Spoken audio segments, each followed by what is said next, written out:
পরকীয়া, অসভ্যতা। যুবক ভাই, তোমরা বাঁচতে হবে। নওজোয়ান, আল্লাহ যদি হায়াত দেয় তোমগরে, আগামী সময়টা তোমরা তো পৃথিবীতে থাকতে হবে। এই সমাজ, এই দেশ তো আলাদা করতে পারতা না। তুমি তো এই জমিন ছেড়ে দিতে পারতা না বন্ধু। সম্পদ যদি হয়, তোমরা সব ছেলে তো একসাথে চাঁদের দেশে যাইতে পারতা না, আরেকখানে যাইতে পারতা না। এই সমাজ নিয়ে বাঁচতে হবে। এই দেশ, এই মাটি, এই এলাকা নিয়ে তো তোমাদেরকে বাঁচতে হবে ভাইয়া।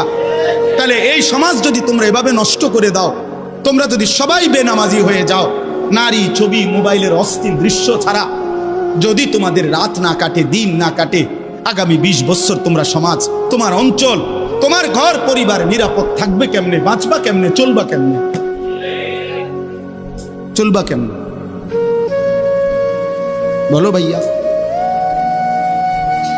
9 বছরের বাচ্চা মেয়ে যদি নিরাপত্তা না পায়, আমার সমাজ কি পরিমাণ অশান্ত হয়ে গেছে। হ্যাঁ, কেমনে বাঁচবা ভাই? তোমারও তো বোন আছে, তোমারও তো ছোট্ট বোন আছে, তোমারও তো ছোট বোন আছে, তোমার বোনেরও তো নিরাপত্তা দরকার।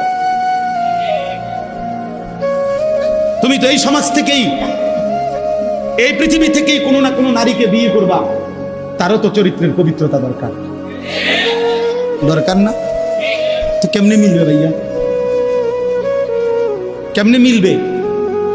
সবাই যদি এমন চরিত্রহীন হয়ে যাও, নারী ছাড়া, ছবি ছাড়া, মোবাইল ছাড়া, উলঙ্গ দৃশ্য দেখা ছাড়া তোমাদের রাত কাটে না, দিন কাটে না, আমার সন্তানরা কেমনে আগামীর পৃথিবীতে তোমরা বাঁচবা ভাইয়া বলো? তোমাদের অনেক ছেলের চেহারা দেখলেই তো বোঝা যায় কতদিন হয় নামাজ পড়ে না, কতদিন হয় মালিকরে একটা সেজদা দেওয়া।